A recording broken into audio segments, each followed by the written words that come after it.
Hello everyone, welcome to Sanmargana classes.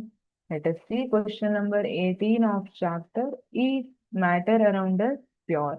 How do you confirm that colorless liquid given to you is a pure water? ಹಾಗಿದ್ರೆ ಏನ್ ಕೇಳಿದ್ದಾರೆ, ನಿಮ್ಗೊಂದು beaker ಅಲ್ಲಿ pure water ಅನ್ನ ಕೊಡ್ತೀನಿ, it is colourless. ನಾನು ನಿಮ್ಗದು water ಅಂತ ಹೇಳಿಲ್ಲ. ಹಾಗಿದ್ರೆ ಅದನ್ನ ಹೇಗೆ ಕನ್ಫರ್ಮ್ ಮಾಡ್ತೀರಿ ವಾಟರ್ ಪ್ಯೂರ್ ವಾಟರ್ ಇದೆ ಅಂತ ಕೇಳಿದ್ದಾರೆ. We can confirm it if a colorless liquid is pure by setting it to boil. ನಾವೇನ್ ಮಾಡ್ಬೇಕು, ಬೀಕರ್ ಅನ್ನ ತಗೊಂಡು ಹೋಗಿ ಬನ್ಸನ್ ಬರ್ನರ್ ಮೇಲೆ ಇಟ್ಟು ಅದನ್ನ ಬಾಯ್ಲ್ ಮಾಡಕ್ಕೆ ಸ್ಟಾರ್ಟ್ ಮಾಡ್ಬೇಕು.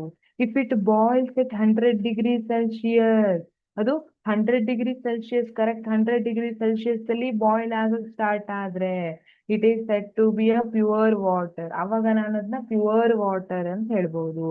But if there is a decrease or increase in the boiling point, it refers given liquid is not a pure water. ಹಾಗಿದ್ರೆ ನಮ್ಗೆ ಬಾಯ್ಲಿಂಗ್ ಪಾಯಿಂಟ್ ಹೆಚ್ಚು ಅಥವಾ ಕಡಿಮೆ ಬಂತು ಅಂದ್ರೆ ಅವಾಗ ಗೊತ್ತಾಗ್ಬಿಡುತ್ತೆ ಕೊಟ್ಟಿರುವಂತದ್ದು ಪ್ಯೂರ್ ವಾಟರ್ ಇಲ್ಲ, ಏನೋ ಮಿಕ್ಸ್ ಮಾಡಿದ್ದಾರೆ ಅದರಲ್ಲಿ ಅನ್ನುವಂಥದ್ದು ನಮ್ಗೆ ಗೊತ್ತಾಗುತ್ತೆ. So using boiling point we can confirm the given colourless liquid is pure water. ಹಾಗಾಗಿ ನಾವು ಅದನ್ನ ಪ್ಯೂರ್ ವಾಟರ್ ಅಂತ boiling point through find out ಮಾಡಬಹುದು. ಯಾಕಂದ್ರೆ ಡಿಫರೆಂಟ್ ಸೊಲ್ಯೂಷನ್ಸ್ ಅಥವಾ ಮಿಕ್ಸ್ಚರ್ ಮಾಡಿದಾಗ ಏನಿದೆ, ನಾನು ವಾಟರ್ಗೆ ಸಾಲ್ಟ್ ಹಾಕಿದ್ರೆ, ಶುಗರ್ ಹಾಕಿದ್ರೆ ಅವಾಗ ಬಾಯ್ಲಿಂಗ್ ಪಾಯಿಂಟ್ ಅಲ್ಲಿ ಸ್ವಲ್ಪ ವೇರಿಯೇಷನ್ ನಮ್ಗೆ ಕಾಣುತ್ತೆ. ಅದೇ ತರ ಬೇರೆ ಯಾವ್ದಾದ್ರು ಸಬ್ಸ್ಟೆನ್ಸ್ ಅನ್ನ ಆಡ್ ಮಾಡಿದಾಗ ಬಾಯ್ಲಿಂಗ್ ಪಾಯಿಂಟ್ ಅಲ್ಲಿ ವೇರಿಯೇಷನ್ ಕಾಣುತ್ತೆ. ಪ್ಯೂರ್ ಸಬ್ಸ್ಟೆನ್ಸ್ ಇದೆ ಅಂದ್ರೆ ಅದ್ರ ಬಾಯ್ಲಿಂಗ್ ಪಾಯಿಂಟ್ ಯಾವಾಗ್ಲೂ ಕಾನ್ಸ್ಟೆಂಟ್ ಆಗಿರುತ್ತೆ.